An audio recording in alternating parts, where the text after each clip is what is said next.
বিসমিল্লাহির রহমানির রহিম। প্রিয় ভাই ও বোনেরা, আসসালামু আলাইকুম। আজ 30শে মে শহীদ প্রেসিডেন্ট জিয়াউর রহমানের 45তম শাহাদত বার্ষিকী উপলক্ষে চট্টগ্রাম 13 সংসদীয় আসন থেকে 4বার নির্বাচিত জাতীয় সংসদ সদস্য আলহাজ সরওয়ার জামাল নিজাম শাহ ও আনোয়ারা উপজেলা বাংলাদেশ জাতীয়তাবাদী দল বিএনপির পক্ষ থেকে শুভেচ্ছা ও অভিনন্দন জানাই। 1981 সালে 30শে মে শহীদ প্রেসিডেন্ট জিয়াউর রহমানকে চট্টগ্রাম সার্কিট হাউসে নির্মমভাবে হত্যা করা হয়। 1981 সালে 2 জুন মাননীয় অভিনীত তাহার জানাজা অনুষ্ঠিত হয়। তাহার জানাজায় 20 লক্ষের মতো লোক উপস্থিত হয়েছিলেন। 2025 সালে 30শে ডিসেম্বর দেশনেত্রী বেগম খালেদা জিয়া জানাজায় 1 কোটির মতো লোক উপস্থিত হয়েছিলেন। তার জানাজায় 1 কোটির মতো লোক উপস্থিত হয়েছিলেন। তাহার মৃত্যুতে সারা বিশ্ব দেশবাসী শোক প্রকাশ করেছিলেন।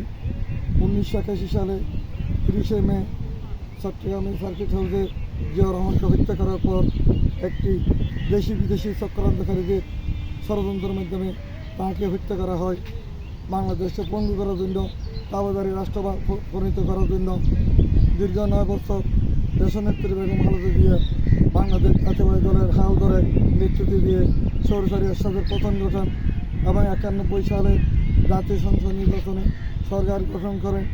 বাংলাদেশে যখন সংসদীয় গণতন্ত্র এগিয়ে যাচ্ছে, ঠিক সেই মুহূর্তে দেশি বিদেশি চক্রান্তকারীরা ষড়যন্ত্র করে 96 অসহযোগ আন্দোলন করে দেশনেত্রী বেগম খালেদা জিয়া সরকারকে পতন ঘটিয়ে দেশে তাবেদারি সরকার প্রতিষ্ঠা করেন।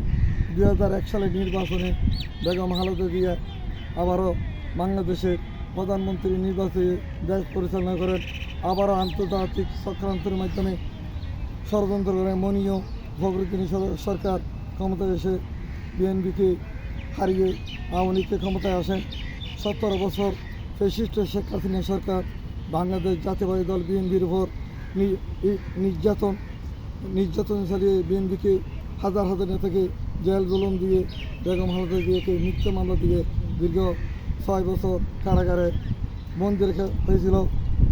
গত 24শে জুলাই ছাত্র জনতার আন্দোলনের মাধ্যমে শেখ হাসিনা পতন হলে আবার 2026 সালের 12 ফেব্রুয়ারি জাতীয় সংসদ নির্বাচনে ত্রয়োদশ সংসদ নির্বাচনে বাংলাদেশ জাতীয়তাবাদী দল তারুণ্যের অহংকার তারেক জিয়ার নেতৃত্বে আবারও সরকার গঠন করে বাংলাদেশে সরকার গঠন করার জন্য তাহাকে গণপ্রজাতন্ত্রী বাংলাদেশ সরকারের মাননীয় প্রধানমন্ত্রী নির্বাচিত হওয়ায় তাহাকে অভিনন্দন জানাই। বাংলাদেশ জাতীয়তাবাদী দল জিন্দাবাদ। শহীদ জিয়া ও বেগম খালেদা জিয়া অমর হোক। তারেক জিয়া জিন্দাবাদ। আল্লাহ হাফেজ।